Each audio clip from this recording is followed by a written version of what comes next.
मुझे लगता है कि आपका मतलब डेंगू है, जो एक मच्छर जनित बीमारी है।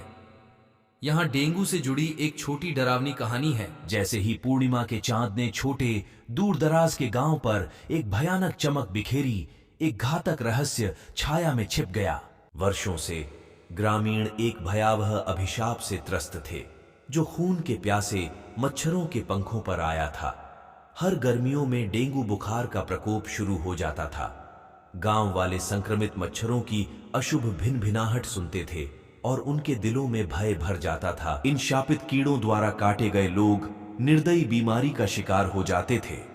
उनके शरीर बुखार, दर्द और प्रलाप से पीड़ित हो जाते थे। स्थानीय कहानियां एक प्रतिशोधी भावना के बारे में बताती हैं।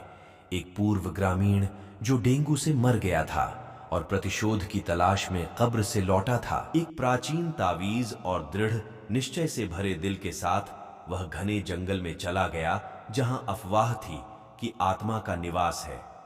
वहां दमनकारी अंधकार के बीच उसका सामना तामसिक भूत से हुआ। ऐसा कहा गया था कि उसने संक्रमित मच्छरों को नियंत्रित किया और हर साल उन्हें गांव में तबाही मचाने के लिए छोड़ दिया। एक दुर्भाग्यपूर्ण रात, राज नाम की एक बहादुर आत्मा ने दुष्ट आत्मा का सामना करने का फैसला किया।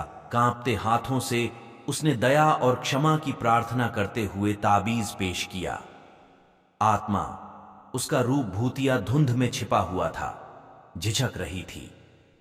राज की ईमानदारी ने आत्मा के दिल को छू लिया और उसने अपनी दुखद कहानी बताई। एक प्राचीन तावीज और दृढ़ निश्चय से भरे दिल के साथ वह घने जंगल में चला गया, जहां अफवाह थी कि आत्मा का निवास है। वहां दमनकारी अंधकार के बीच उसका सामना तामसिक भूत से हुआ। कांपते हाथों से उसने दया और क्षमा की प्रार्थना करते हुए ताबीज पेश किया।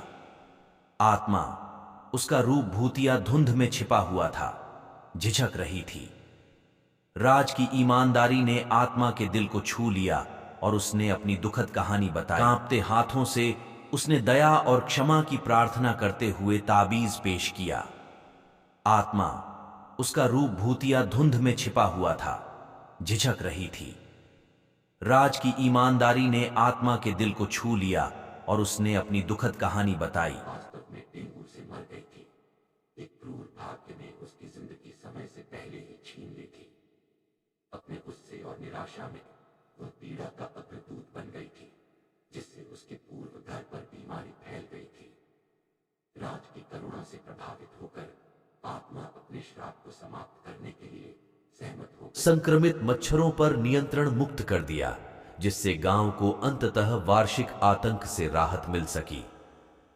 जैसे ही सूरज उगा, ग्रामीण डेंगू मुक्त सुबह के लिए उठे और अभिशाप की भयावह विरासत को आखिरकार शांत कर दिया गया। उस दिन के बाद से गांव डेंगू की भयावहता से मुक्त होकर शांति से रहने लगा।